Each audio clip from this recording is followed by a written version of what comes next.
Hi friends, ನೀವು ಇನ್ಸ್ಟಾಗ್ರಾಮಲ್ಲಿ ರೀಲ್ಸನ್ನು ಮಾಡ್ತಾ ಇರ್ತೀರಾ, ವ್ಯೂಸ್ ಬರ್ತಾ ಇಲ್ಲ. ಡೈಲಿ ಒಂದಿನ ಬಿಡದೆ ಡೈಲಿ ನೀವು ವೀಡಿಯೋಸನ್ನು ರೀಲ್ಸನ್ನು ಅಪ್ಲೋಡ್ ಮಾಡ್ತಾಯಿದ್ರು ಇನ್ಸ್ಟಾಗ್ರಾಮಲ್ಲಿ, ನಿಮಗೆ ವ್ಯೂಸ್ ಬರ್ತಿಲ್ಲ ಅಂತಾರೆ. ನಾನು ಈಗ ಒಂದು ಟ್ರಿಕ್ಸನ್ನು ಹೇಳ್ಕೊಡ್ತೀನಿ. ಆ ಒಂದು ಟ್ರಿಕ್ಸನ್ನು ಉಪಯೋಗ ಮಾಡಿ ನೋಡಿ.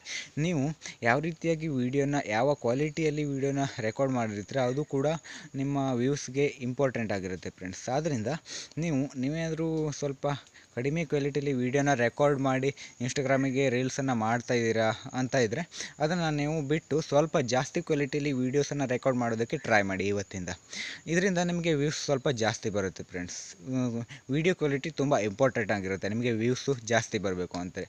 ಅದರಿಂದ ಎಲ್ಲರೂ ಕೂಡ ಇವತ್ತಿಂದ ಕ್ವಾಲಿಟಿ ಏನಾದರೂ ನಿಮ್ಮದು ಡೌನ್ ಇಟ್ಕೊಂಡು ಮಾಡ್ತಾಯಿದ್ದೀರಿ ಅಂತಂದರೆ ಸ್ವಲ್ಪ ಸೆಟ್ಟಿಂಗ್ಸಲ್ಲಿ ಹೋಗಿ, ಕ್ಯಾಮ್ರಾ ಸೆಟ್ಟಿಂಗ್ಸಲ್ಲಿ ಹೋಗಿ ಚೇಂಜ್ ಮಾಡ್ಕೊಳ್ಬೋದು.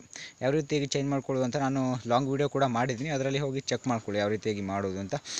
ಚೆಕ್ ಮಾಡಿಕೊಂಡು ನಂತರ ಒಳ್ಳೆ ಕ್ವಾಲಿಟಿಯಲ್ಲಿ ವೀಡಿಯೋನ ಮಾಡಿ. ಇದರಿಂದ ನಿಮಗೆ ಒಳ್ಳೆ ರೀತಿಯಲ್ಲಿ ವ್ಯೂಸ್ ಎಲ್ಲ ಕೂಡ ಬರುತ್ತೆ ಫ್ರೆಂಡ್ಸ್. ಇಷ್ಟು ಇವತ್ತಿನ ಒಂದು ವೀಡಿಯೋ. ಫಸ್ಟ್ ಟೈಮ್ ನೋಡ್ತಿದ್ರೆ ಈ ಚಾನಲನ್ನು ಸಬ್ಸ್ಕ್ರೈಬ್ ಮಾಡ್ಕೊಳ್ಳಿ, ನಿಮ್ಮ ಫ್ರೆಂಡ್ಸ್ ಆ್ಯಂಡ್ ಫ್ಯಾಮಿಲಿ ಮೆಂಬರ್ಸ್ಗೆ ಶೇರ್ ಮಾಡಿ.